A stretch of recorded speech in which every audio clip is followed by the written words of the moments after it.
Muy buenas tardes, ¿qué tal? Estamos acá en Jueves Libres, como todos los jueves. ¿Cómo estás, Carlos? Muy bien, Malvina, ¿y vos? Bien, muy bien. Con calorcito. Con calor, sí, está lindo. Sí, está cambiamos lindo. de ese frío que el lunes empezó con un frío tremendo, bueno, a levantar la temperatura ahora. Sí, así es. Bueno, lo que no está frío es la economía, ¿no? Que no para, ¿no? Eso no es para algo de que... dar malas noticias. Exactamente. Puras malas noticias de un tiempo a esta parte. Sí, el INDEC acaba de publicar el índice de precios al consumidor, o sea, la inflación del mes de julio. Del mes de julio. Bueno, habíamos tenido algunos picos de casi 6% de inflación, creo que marzo, abril, y de ahí empezó un descenso, pero un descenso muy paulatino que no creo que el ministro de Economía de la Nación y el equipo del Gobierno Nacional pueda estar celebrando, ¿no? Porque no seguimos... se siente, ¿no? No se siente, pero aparte seguimos con un índice de inflación mensual por encima del 2%, por encima del 2,5%, y el de este mes fue... El 3%. 3% sigue siendo, de inflación. Es muchísimo. ¿Vos sabés que hay países que tienen el 3% anual? Es como, no sé, increíble eso, ¿no? Es increíble para... ¿Dónde? Para los argentinos. Bolivia. Mirá vos. Bolivia, acá muy cerquita, no hay que ir a Europa, no hay que ir a los países nórdicos para encontrar lugares donde la economía funciona, donde los precios no aumentan. Bolivia ha ordenado su economía en los últimos años y tiene una inflación anual del 3, 4 hasta el 6% anual, nada, ¿no? Claro. Nada. ¿Cómo será vivir en un país así? Yo con no tranquilidad, me saber que... Como con previsión. Con previsión, claro. Es realmente algo que acá no lo sabemos. Pero ¿hace cuánto? Bueno, ¿te acordás de algún periodo? No, claro. Yo ya me acostumbré, es como una costumbre, lamentablemente acostumbrados a vivir, ¿no? Con esta inflación, por algunos momentos muchos más fuerte, ¿no? Que provoca crisis más fuertes, pero bueno, ya de un tiempo a esta parte la inflación tremenda, ¿no? Tremenda. Sí, yo recuerdo quizás algún periodo del menemismo donde se controló la inflación, pero a un costo económico y social muy alto, con la convertibilidad del 1 a 1, del dólar, un peso, que después eso explotó porque era una ficción económica y fue peor y se vino a la hecatombe de la economía, del país, de la política, de la sociedad, de todo. Pero fue el único periodo. Sí. Vos sabés que hay universidades del mundo que en las carreras de economía, vinculadas a la economía, cuando estudian el tema de la inflación, estudian la Argentina. Como un fenómeno. Como un fenómeno, un país que vive con inflación alta desde siempre. Qué barbaridad, ¿no? A ver, lo que no hay que hacer, debe ser que le enseñan. Claro, eso no hay que hacer. Eso es lo que no hay que hacer porque no queremos inflación en los países. Claro, porque vos fíjate, estamos hablando de un descenso de la inflación en los últimos meses, pero al 3%, o sea, un mes, un 3% de inflación. Y no podemos festejar nada porque eso, bueno, no nos está beneficiando para nada, ¿no? Sobre todo porque, bueno, ya llevamos acumulado un 29,1% de inflación, o sea, el acumulado es muchísimo, en el año nada más. De enero a julio, 29. 29%, cuando lo que estaba establecido por el Gobierno Nacional para todo el año era 29%. Claro, ¿no? Entonces, ¿te acordás del ministro Guzmán cuando fue a presentar el presupuesto para el año 2021? Cuando se presenta el proyecto de ley de presupuesto ante los diputados y senadores nacionales, se analizan las variables económicas que van a incidir en ese presupuesto, el precio del dólar y la inflación. Sí. Y se había dicho que para todo el 2021 iba a haber una inflación del 29%. Del 29%. Y ya la tuvimos durante los primeros 6 meses del año. Sí, ya agotamos esa posibilidad porque ya hemos llegado al 29% solamente en estos 6 meses. Y bueno, difícilmente... 7 meses. Difícilmente frene de acá hasta fin de año, ¿no? No, y quizás se va atenuando, pero esa atenuación muy gradual que nos sigue poniendo en uno de los países con más inflación del mundo. Y vos decías algo que estoy totalmente de acuerdo. Una de las peores cosas que genera la inflación es la incertidumbre. No tenés certeza de nada. No. Pero absolutamente de nada. No podés proyectar, no podés nada. Obviamente que lo que en algún momento hablaban los abuelos de ahorro y esas cosas, olvídate, porque además, bueno, los sueldos terminan también quedando por el piso con la inflación, ¿no? Devorados entonces, por la inflación. Claro, no te alcanza para nada y bueno, por supuesto de que eso no te da previsión y las consecuencias, ¿no?, de esto, donde vemos mucha gente que, bueno, está bajo la línea de la pobreza, mucha gente que se quiere ir, ¿no? Bueno, todas estas situaciones. Sí, viste, seguramente más tarde, cuando se publique todo, porque este informe se publicó recién.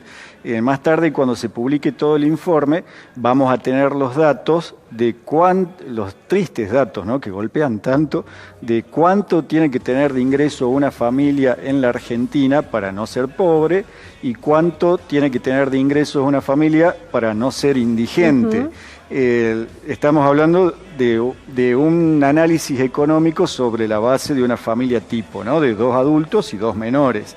Sí. El último informe decía que para no ser pobre habría que tener ingresos por 66.500 pesos en junio.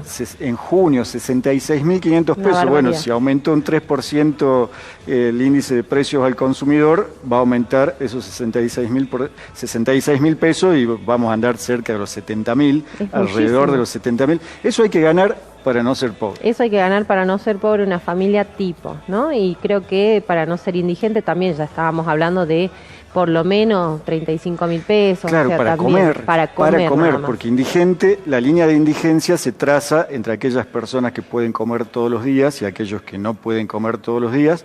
Y estaba alrededor de 32, 33 estaba mil pesos. Arriba de los 30.000 pesos, que también una locura. Hay una locura para comer y no todas las familias, bueno, están llegando a esto, ¿no? Y la inflación ya, si vemos todo el acumulado en todo un año, ¿sí?, ya tenemos una inflación del 51,8%. En los últimos 12 meses. Sí, 51,8%. La inflación de todo el 2020, un año desastroso para la economía nacional. La inflación de todo el 2020 fue del 48-49%. Sí. O sea que la inflación interanual, que es la que se mide desde el mes que la medís, los 12 meses anteriores, ya anda arriba del 50%. Arriba del 50%. Y en esto, bueno, un dato que viene siendo también una constante y que explica, ¿no?, cómo también llega y cuesta llegar a fin de mes, que lo que más se aceleró es justamente los productos de alimentos y bebidas, en donde tenemos un 3,4%, o sea, estamos ahí un poquito por encima de lo que es la inflación en general, ¿no? Claro, aumenta, lamentable, ¿no? Sí. Lamentable en un país productor de alimentos, lo que más aumenta son los alimentos. Y además, el que más aumenten los alimentos genera una inflación que impacta mucho más en las clases medias, en los sectores más humildes, que son quienes más destinan de sus ingresos a comprar comida, a comprar frutas, verduras, carnes. Se te va el sueldo, cualquier ingreso solamente en alimentos. En alimentos. Es tremendo. Y es lo que más sube. Es lo que más sube. Después pero de ahí aparte, inexplicable un país que genera alimentos. ¿Te acordás que siempre se decía Argentina genera alimentos para 400 millones de personas? Y todo esto. El granero del mundo. Las grandes exportaciones que tiene la Argentina son de alimentos, básicamente. Y acá lo que más aumenta son los alimentos. Es lo que más aumenta, bueno, lo que más falta y, bueno, como hay un montón de familias que están hoy teniendo que ir a comedores, a merenderos, sí, ¿no? A estos centros comunitarios que hoy por hoy abundan, porque, bueno, hay barrios donde vos entrás y ya desde que entras al barrio ya encontrás merenderos por todos lados. La zona norte, barrio 17 de octubre, Juan Manuel de Rosas, en toda esa zona me llamó la atención porque si bien siempre muchos hubieron, merenderos.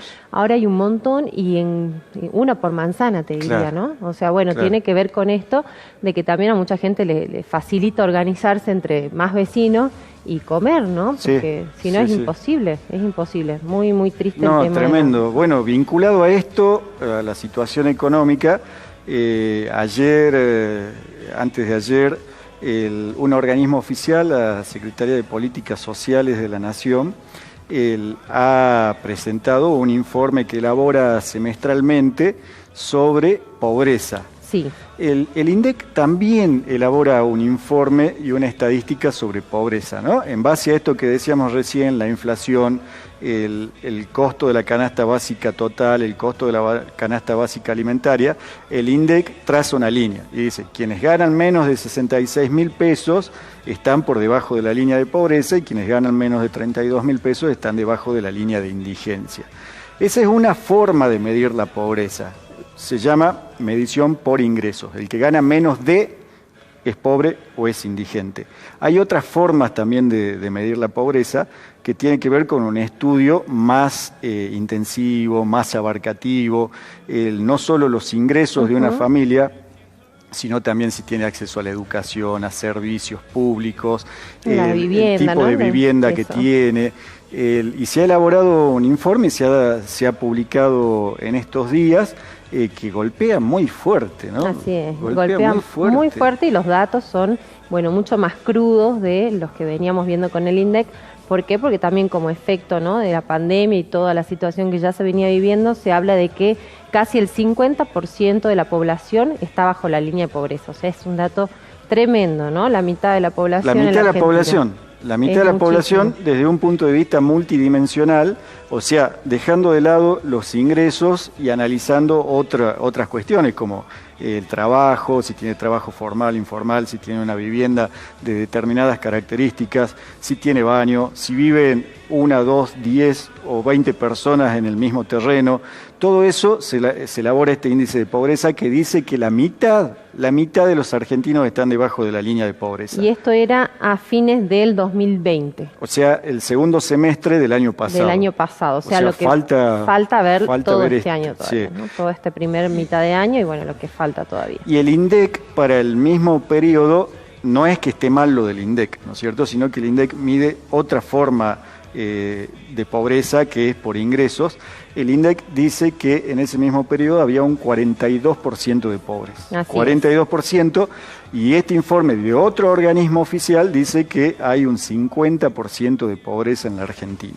Es tremendo, ¿no? Tremendo porque, bueno, tiene que ver con otros factores que inciden también en la calidad de vida de las personas, ¿no? Por ejemplo, esto que decís vos, bueno, si hay muchas familias viviendo en el mismo hogar o sea en la misma casa, ya estamos hablando de hacinamiento, claro, ¿no? Estamos hablando que hay otras condiciones de vida, si tienen la posibilidad de acceder a la educación o no los niños, ¿no? Si tienen esta posibilidad de educación gratuita o poder acceder en sus zonas donde están viviendo a la educación, si tienen obra social o no, acceso a la salud o no, ¿no? Todas estas cuestiones tienen que ver también con que son un factor más dentro de lo que condiciona en lo que se dice que es la pobreza, en estos factores, ¿no? Con este estudio. Sí, y casi, según el mismo organismo, ¿no?, casi se duplicó esta forma de medir pobreza, casi se duplicó la cantidad de pobres en la Argentina entre 2019 y 2020. Sí, así en un año. En un año. O sea, el primer año de pandemia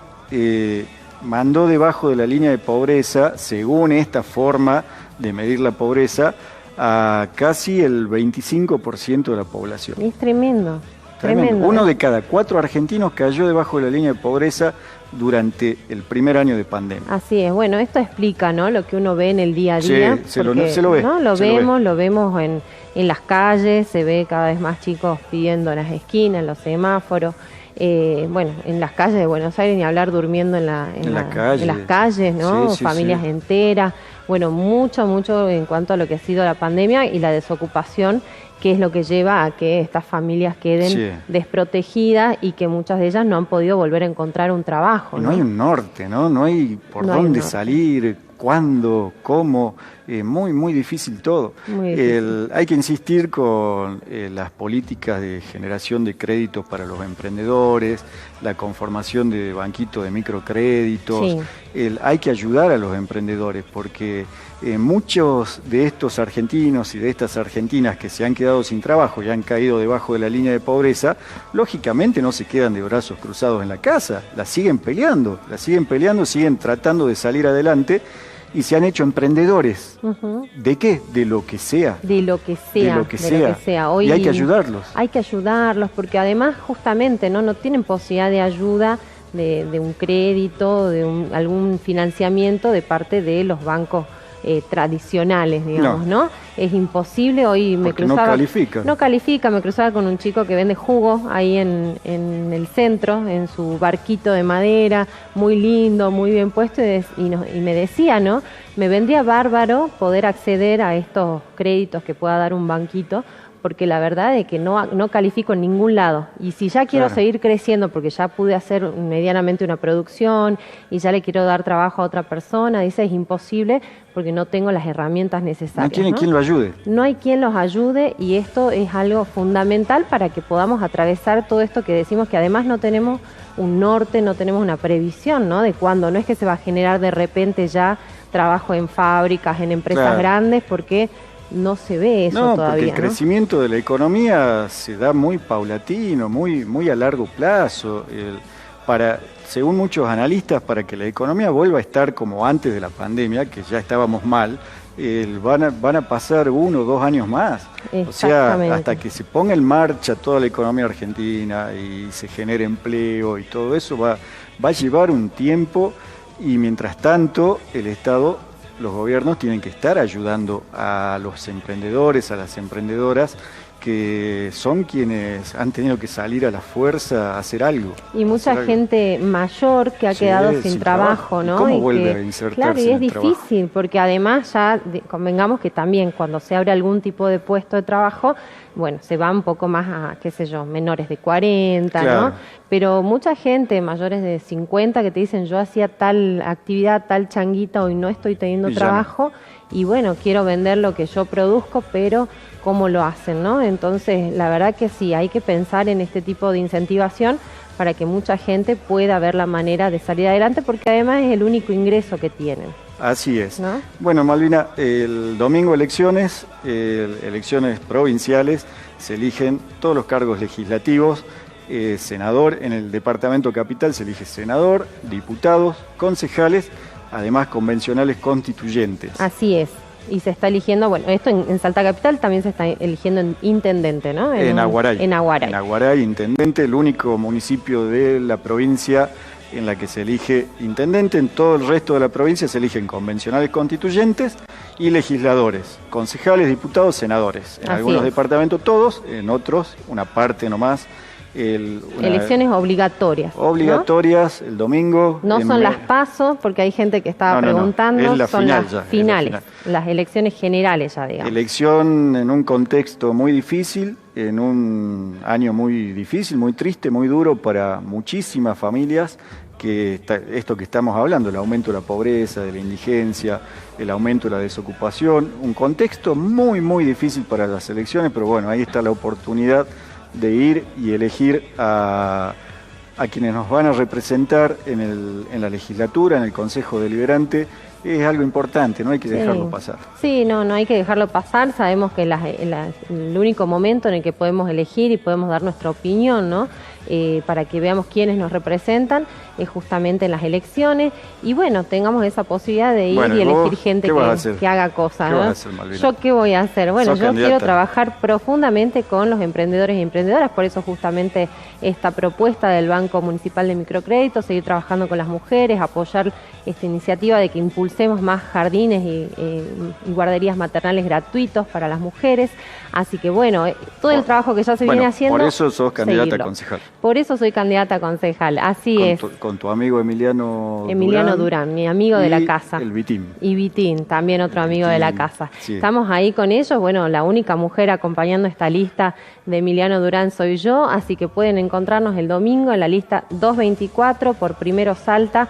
Ahí vamos a estar, por supuesto, para poder seguir ayudando y poder ver cómo llevamos soluciones concretas, ¿no? Al Consejo Deliberante en mi caso, y en el caso de Emiliano y de Vitín al Senado y a la Cámara de Diputados. Muchísima suerte, Malvina, por el domingo. Muchas gracias. Y si el domingo sos electa concejal, el jueves que viene vas a estar acá conmigo. Voy a estar acá, vamos a seguir analizando todo y vamos a seguir analizando y llevándole, por supuesto, la información a la gente. Muy bien, bueno, nos despedimos, muchas gracias, y el domingo hay que ir a ejercer el voto, este derecho que nos da la democracia, esta posibilidad, por más enojados y enojadas que estemos, por más bronca que tengamos. Siempre hay gente buena en alguna lista, en otra lista, siempre hay gente buena, gente que tiene ganas de trabajar, y merecen una oportunidad y hay que ir y hacer el esfuerzo y elegir a quien más nos parezca. Gracias. Así es. Bueno, nos vemos el jueves que viene. Nos vemos el jueves que viene. Chao, chao.